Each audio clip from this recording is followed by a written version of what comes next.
আসসালামু আলাইকুম। আশা করি আপনারা সবাই অনেক ভালো আছেন। আরও একটি নতুন ডিজাইনের কাঁথা নিয়ে আপনাদের সামনে হাজির হয়েছি। আশা করি আপনাদের কাঁথাটি ভালো লাগবে।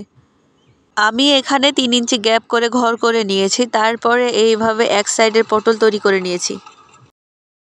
প্রথম লাইনে যে বাঁকা সেলাইটা করা হয়েছে, দ্বিতীয় লাইনে গিয়ে তার বিপরীতে থেকে সেলাই শুরু করতে হবে এইভাবে। প্রথম লাইনে যে দিক থেকে বাঁকা সেলাই শুরু করতে হবে, দ্বিতীয় লাইনে তার বিপরীত দিক থেকে সেলাই শুরু করতে হবে।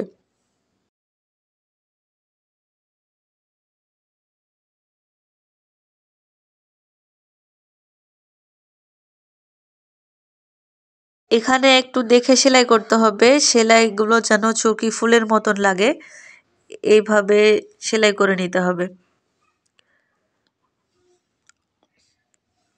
প্রথম লাইন শেষ হলে দ্বিতীয় লাইন তার বিপরীত থেকে সেলাই শুরু করতে হবে। এইভাবে পুরো কাঁথা সেলাই করে নিতে হবে।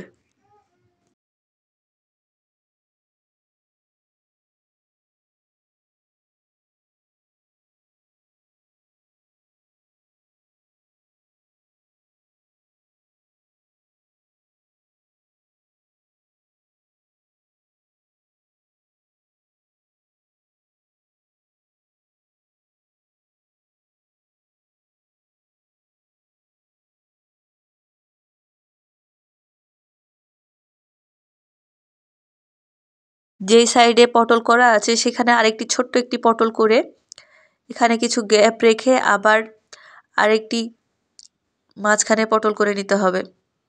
পটল করার সময় খেয়াল রাখতে হবে যে ঘরে আপনি গ্যাপ রাখতে চাইছেন তার নিচের ঘরেও ঠিক গ্যাপ রেখে সেলাই করতে হবে। এখানে বড় পটলের মাঝখান দিয়ে আরেকটি ছোট পটল এভাবে গ্যাপ করে করে সেলাই করে নিতে হবে। পটল করা শেষ হলে এখানে গ্যাপ রেখে যেখানে ছোট একটি পটল করা আছে সেখানে সেই মাপের ছোট্ট একটি নিম পাতা করে নিতে হবে। আবার কিছুটা গ্যাপ রেখে আবার ছোট্ট পাতার সাথে ছোট একটা নিম পাতা করে নিতে হবে। এইভাবে যে জায়গাগুলোতে গ্যাপ আছে সেই ছোট পটলের সমান করে একটি করে নিম পাতা করতে হবে। আশা করি আমি আপনাদেরকে বোঝাতে পেরেছি। আপনারা এইভাবে সেলাই করে নিতে পারেন।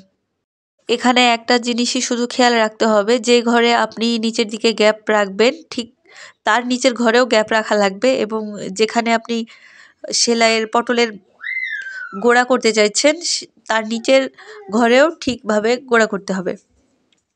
এইভাবে পুরা কাঁথার লম্বা দিকে সেলাই করে নিতে হবে। আমার মনে হয় আপনাদের একটু বুঝতে অসুবিধা হচ্ছে, এই জন্য আমি পটল পাতার সাথে নিম পাতা না করে কালকে বড় পটলের সাথে গ্যাপ করে কিভাবে ছোট নিম পাতা করা যায় আমি তা আপনাদেরকে শিখিয়ে দেব। আমি কাঁথা সেলাই করার জন্য 22 নম্বর সুই ব্যবহার করেছি এবং সুতা 3 তারের মোটা সুতা ব্যবহার করেছি। আপনাদের কাছে 3 তারের মোটা সুতা না থাকলে আপনাদের নরমাল সুতাগুলা 2 তার করে ব্যবহার করতে পারেন।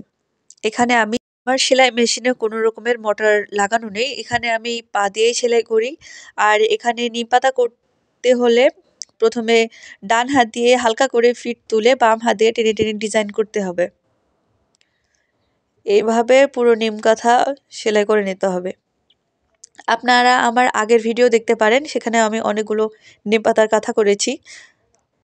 ওই ভিডিওগুলো দেখলে আপনাদের নিম পাতা কাঁথা করার সহজ হতে পারে।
কাঁথার লম্বার দিকের সেলাই শেষ হলে এবার কাঁথার চওড়া দিকের সেলাই শুরু করতে হবে। এখানে একটু গ্যাপ রেখে আমি ছোট একটি পটল করে নিয়েছি।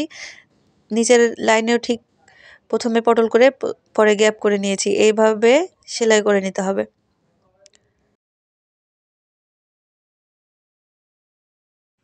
পটল করা শেষ হলে এখানে আমাদের ছোট পটলের সমান করে নিম পাতা করে নিতে হবে।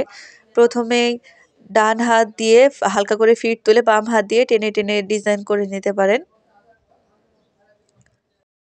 এইভাবে ছোট একটি পটল এবং ছোট একটা নিম পাতার এক সাইড করে এভাবে সেলাই করে নিতে হবে পুরো কাঁথায়।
আশা করি আমি আপনাদেরকে বোঝাতে পেরেছি।